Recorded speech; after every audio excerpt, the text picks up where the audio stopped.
顾少宁小童鞋制作出了诚心机巧，就是类似于咱们理解的万花筒。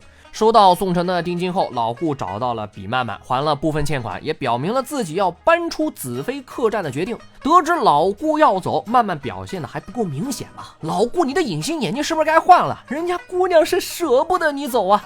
眼看老顾不中用，助攻白泽上线，借书给老顾，并且要求10天后归还。这样一来，曼曼小姐姐又多了10天的时间。老顾呢，打算和曼曼赌一把猜单双，徒手扔瓜子。